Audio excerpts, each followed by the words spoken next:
Digital marketing में jobs और salaries कैसी होती है इंडिया में। अगर आपको डिजिटल मार्केटिंग एजेंसी में जॉब करना है और आप सोच रहे हो कि एक एजेंसी में जॉब करने में मुझको कितनी सैलरी मिलेगी, कौन कौन सी पोजीशंस होती हैं, क्या एलिजिबिलिटी क्राइटेरिया होता है, तो आज के इस वीडियो में हम सब कुछ कवर करने वाले हैं। वीडियो स्टार्ट होने से पहले मैं एक छोटा सा नोट दे देता हूँ कि मैंने लगभग 5 साल से मैं डिजिटल मार्केटिंग कर रहा हूँ। पिछले 3 साल से मैं एक एजेंसी रन कर रहा हूँ डिजिटल मार्केटिंग की। तो मैंने पर्सनली किसी एजेंसी में जॉब नहीं करी है, बट मुझको कंप्लीट एक्सपीरियंस है कि डिजिटल मार्केटिंग एजेंसीज में कैसे हायरिंग होती है, क्योंकि हम लोग खुद हायरिंग करते हैं, हम लोग सैलरी डिसाइड करते हैं, हम टीम बिल्डअप करते हैं। तो डिजिटल मार्केटिंग में कौन कौन सी पोजीशंस होती हैं, क्या सैलरी होती है, एलिजिबिलिटी क्राइटेरिया क्या होता है, कैसे हम सेलेक्ट करते हैं कि ये इंटर्नशिप पे रहेंगे या जॉब पे, किस तरह से हम आपको सैलरी ऑफर करते हैं। तो मुझको एक कंप्लीट एक्सपीरियंस है हायरिंग प्रोसेस का, बट एक एज अ जॉब करने के लिए या फिर आपको एज अ एक टीम मेंबर या एम्प्लॉय के पर्सपेक्टिव से नहीं मैं बता सकता हूँ। मैं आपको एक as a digital marketing agency owner के पर्सपेक्टिव से आपको सारी चीज़ें आपको बताने जा रहा हूँ। तो सबसे पहले स्टार्ट करते हैं कि डिजिटल मार्केटिंग एजेंसी में रोल्स क्या क्या होते हैं। तो एक एजेंसी डिपेंड करता है कि वो काम क्या करती है। अब कुछ एजेंसीज होती हैं जो बहुत एक छोटा सा काम उठाती हैं और उसको बड़े लेवल पे करती हैं। जैसे कुछ एजेंसीज सोशल मीडिया मार्केटिंग करती हैं, मतलब उनका मेन स्ट्रीम काम होता है सोशल मीडिया मार्केटिंग करना। या फिर मैं कुछ एजेंसीज को जानता हूँ जो सिर्फ रियल एस्टेट करते हैं, मतलब उनका काम होता है वो सारी चीज़ें करते हैं, graphic design, video editing, Google add, Facebook ad, but वो सिर्फ करते हैं रियल एस्टेट वालों के लिए। या फिर बहुत सारे ऐसे एजेंसीज को जानता हूँ जो सिर्फ डॉक्टर्स, हॉस्पिटल ओनर्स के लिए करती हैं। तो अब वो समझने आते हैं कि कुछ एजेंसीज बहुत स्पेसिफिक काम करती हैं और कुछ सारे काम करते हैं, मतलब वो हर किसी के साथ काम करते हैं और हर तरह के बिजनेसेस के साथ भी, ठीक है। But most of the agencies में जो रोल्स होते हैं वो डिफाइंड होते हैं। जैसे कि गूगल एड्स एक्सपर्ट में होता है आपके, जैसे पीपीसी एक्सपर्ट भी उनको बोलते हैं, pay per click expert, Facebook ads expert. Basically ज़्यादातर जो एजेंसीज में जो पेड एड्स एक्सपर्ट की एक जॉब पोजीशन होती है, उसमें वो लोग गूगल भी मैनेज करते हैं, फेसबुक भी मैनेज करते हैं। अगर एजेंसी बहुत ज़्यादा बड़ी है, बहुत ज़्यादा प्रोजेक्ट्स हैं, तो वो कई बार उसको अलग कर देते हैं कि ये बंदा गूगल एड्स करेगा या फेसबुक एड्स करेगा। उसके बाद सोशल मीडिया मार्केटर्स होते हैं। सोशल मीडिया मार्केटिंग में थोड़े से रोल्स अलग अलग होते हैं, जैसे कि एक बंदा वो इंगेजमेंट एक्टिविटी करना, पोस्ट करना, हैशटैग रिसर्च करना, ये सारी चीज़ें करता है। एक ग्राफिक डिज़ाइनर होता है जो ग्राफिक्स क्रिएट करता है। एक बंदा कंटेंट राइटिंग के लिए होता है जो कंटेंट क्रिएट करता है ग्राफिक्स के लिए।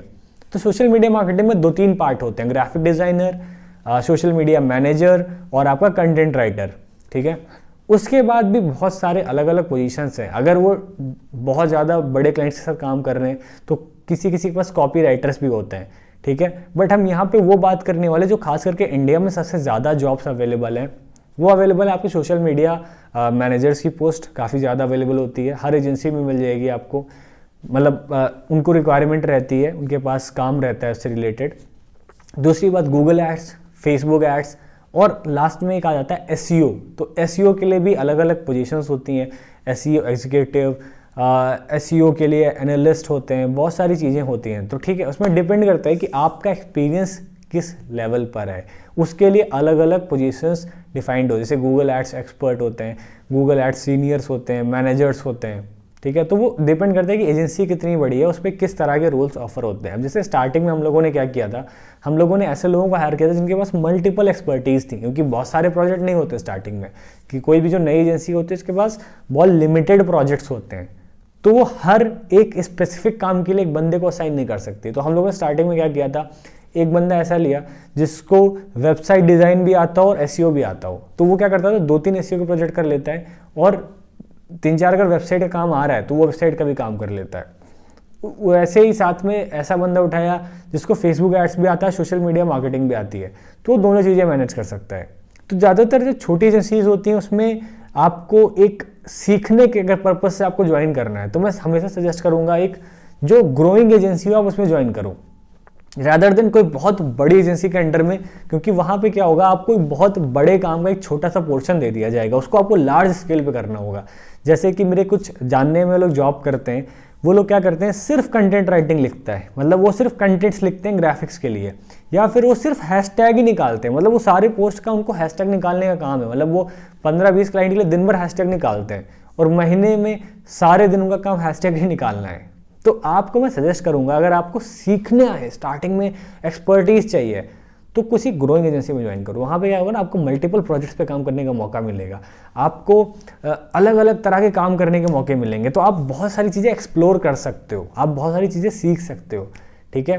तो जो बड़ी एजेंसीज़ हैं वो स्पेसिफिक काम के लिए लोग अलॉट करते हैं, और जो खास करके जो छोटी और ग्रोइंग एजेंसीज़ हैं वो लोग मल्टीपल कामों के लिए एक बंदे को असाइन करते हैं जो 2-3 काम एक साथ कर सके। तो यहाँ पे रोल्स मैंने बता दिए, सोशल मीडिया के लिए होता है graphic designing, video editing, Google ads, Facebook ads और एसईओ। मोस्टली ये सारे रोल्स होते हैं एक एजेंसी में जिसके लिए लोगों को हायर किया जाता है। उसके बाद आ जाते हैं कि एलिजिबिलिटी क्राइटेरिया क्या होता है। मतलब बहुत से लोग मुझसे पूछते हैं क्या डिजिटल मार्केटिंग एजेंसी में जॉब करना है तो मुझको कोई प्रोफेशनल कोर्स करना चाहिए, या फिर करूँगा तभी मुझको जॉब मिलेगी, या फिर इसके साथ में मुझको कोई दूसरा कोर्स करना चाहिए बैचलर्स में, पोस्ट ग्रेजुएट में, मतलब क्या चीज़ें, एलिजिबिलिटी क्राइटेरिया क्या होता है मेन। तो यहाँ पर मैं बता देता हूँ कि मैं क्या देखता हूँ एक ऐसा टीम मेंबर में। हमारे बहुत ऐसे लोग हैं जिन्होंने कभी भी डिजिटल मार्केटिंग में कोई भी कोर्स नहीं किया, उन्होंने डे 1 से हमारे साथ ज्वाइन किया, इंटर्नशिप पे काम किया, उन्होंने सीखना स्टार्ट किया, बहुत क्यूरियस थे स्टार्टिंग में, सीखते सीखते आज के टाइम वो बहुत अच्छा कर रहे हैं, मतलब कोई भी उन्होंने कोर्स नहीं किया। और बहुत से लोग ऐसे भी आते हैं जिन्होंने कोर्स किया है, उन्होंने लखनऊ में किसी इंस्टीट्यूट से 40-50 हज़ार का कोर्स कोई कर लिया और उसके थ्रू भी वो अच्छा सीख रहे हैं, जल्दी कर पा रहे हैं, उनको एक अलग से थ्योरेटिकल नॉलेज भी हो गई और आप उसको प्रैक्टिकल भी कर रहे हैं। तो डिपेंड करता है कि आप वर्क कर ले रहे हो कि नहीं कर ले रहे हो।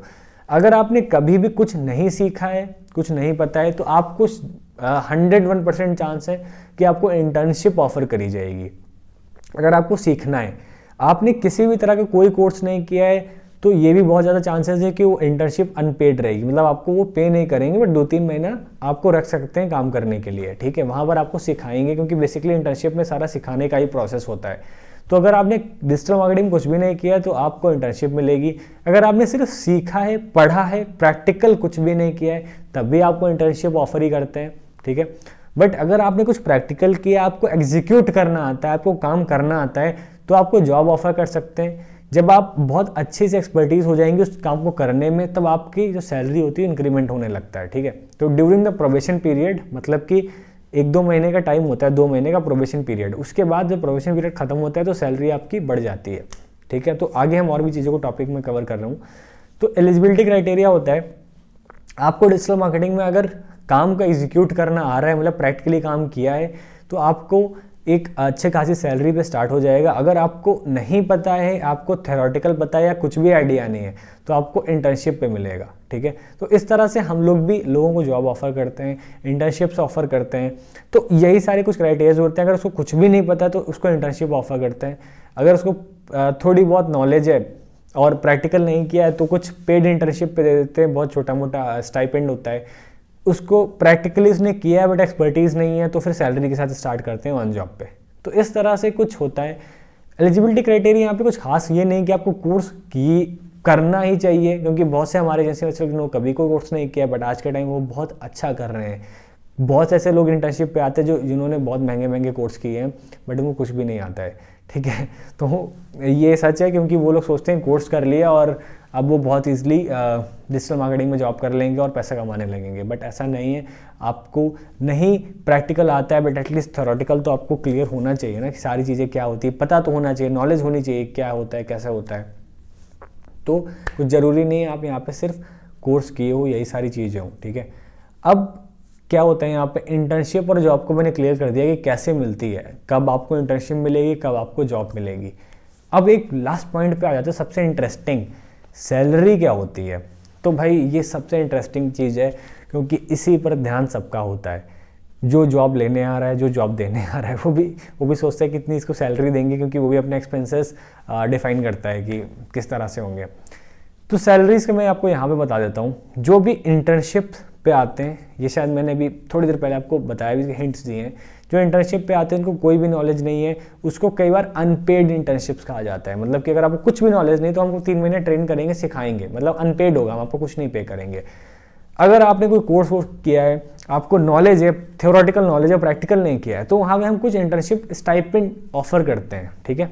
स्टाइपेंड जैसे कि हो गया 2,000 रुपये, 3,000 रुपये, 4,000 रुपये पर मंथ मैक्सिमम। मतलब आपके जो डेली एक्सपेंसेस हैं, जो आने जाने के एक्सपेंसेस हैं, वो सारी चीज़ें निकल जाएंगी अगर आप पास से आ रहे हो कहीं, ठीक है। उसके बाद अगर आपको प्रैक्टिकल नॉलेज है, मतलब आप खुद के लिए किए हो, कहीं एजेंसी में किया है, थोड़ा बहुत प्रैक्टिकल नॉलेज, एक्सपर्टीज़ नहीं है, तो उसकी सैलरी बेसिकली स्टार्टिंग होती है 8,000 रुपीज़ पर मंथ, 10,000 रुपीज़, 11,000 इसके आसपास। मतलब आप ये मान सकते हो 10 से 15,000 के बीच में स्टार्ट होती है सैलरी, 8 से 10, 12, 15,000 के बीच में। और जब आप सीखना स्टार्ट कर देते हो तो फिर वो 15,000, 16,000, 17,000 बढ़ के जाती है, ठीक है। तो जैसे जैसे आप एक्सपर्ट बनते जाते हो, आपकी salary year on year increase होती जाती है। मतलब कि वो बढ़ के हो सकती है 18,000, 20,000, 25,000, इस हिसाब से सैलरीज बढ़ती हैं।